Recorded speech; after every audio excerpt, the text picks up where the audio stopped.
We're recording. Alrighty. Okay. Let's do your handle. Hi, Aiden. Please say hi. Hi, Aiden. This is our lovely tomato style smoker. Wait. It's just not help. Too what? Go ahead. Okay. So, put it up. Your knees up. Get your cookout. Top off. That's somewhere to put it. This is probably the messiest part of trying to figure out the whole layout of stuff and where that goes and doing stuff. I have to have the stone out right now too.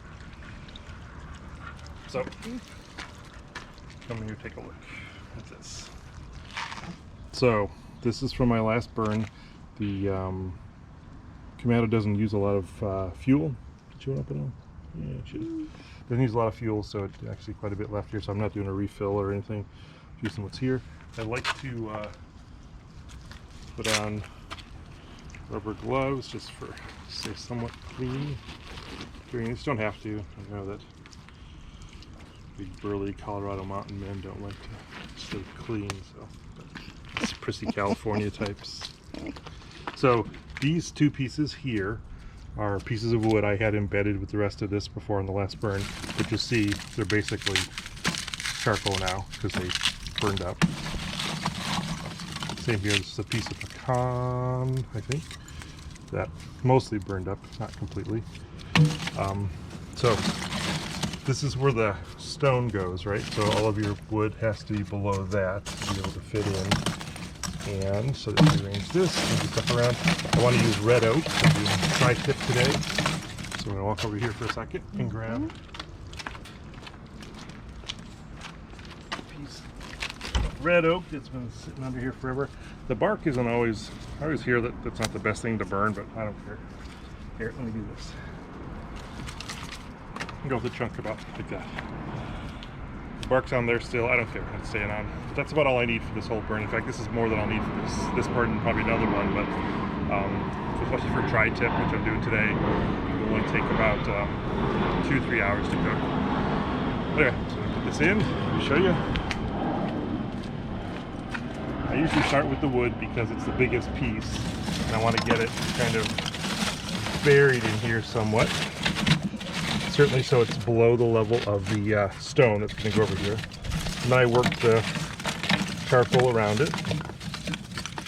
A little on top and not too much.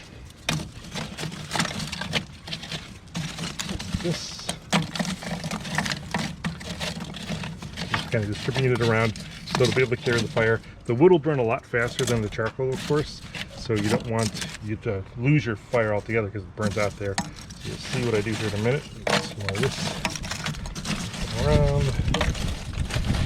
This is actually the most important part. If you look down here now, especially in these bags of the lump charcoal, there's very small pieces, and what they'll do is choke off your air path. So you can see the grate down there, if you can see very well with the darkness, with the grate there, that's the air path, and we're going to come out around here.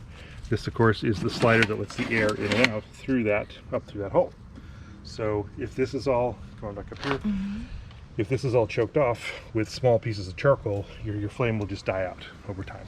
So this took me a long time to learn, and it's probably, if you're having any trouble with yours right now, it could be part of that.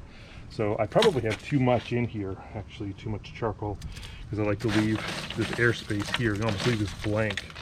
But I'm way over the space I need to have the stones fit on top, so I'm going to shuffle this around a little bit best I can.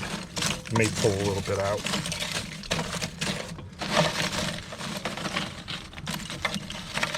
You can see ultimately when I get done, I don't have a full, this thing's not totally full of charcoal. I've got enough space in here that the air can get itself in and we'll get to the flame. So I think this is probably a good load. This load on this much stuff right now will probably go, this could go 24 hours if I want to do a really long brisket cook or something like that. It's amazing how this style of smoker will be very conservative with charcoal. Actually, I'm going to pull a bunch of this out just because it's trouble. Yeah, this is. Just want to leave myself some space. That's actually a pretty big airspace there, but I'm just kind of making the point when you're working with it. This is what will kill your fire off faster than anything else, not having that airflow.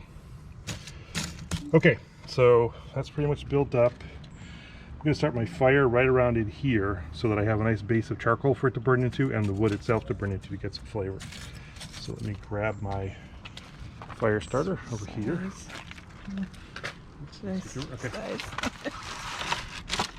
So these are my cubes.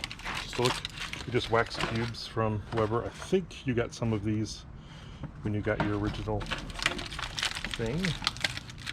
Smoker. There's a smoker there, and I break them in half. I don't need a full one. Put that there, and then put this right about here. Kind of buried in just a little bit. Maybe a little bit over it just for it to catch. And then grab your lighter. Switch the lighter. There we go.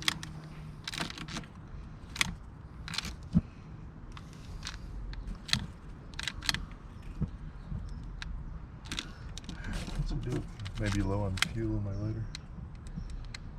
There, that should catch pretty quickly. And that's all you basically, that's going to be your main fire. It's going to burn itself around and through the rest of these coals, but that's enough. Getting started like that is enough to bring the whole thing up to 225 or so, which is what you need for regular smoking temperatures. Let's get up a little more around here, not burn my hand if I can. There, just going to let that sit for a bit. Notice that I'm going to be careful. You know, when I move things around, I don't choke off the airway again. And that's just going to sit for a bit. I don't like to get to build the rest of it until that's kind of burned out, because there's a bit of accelerant and stuff. I mean, it's wax, so it's getting a little bit of a flavor in the rest of your meat if you want to.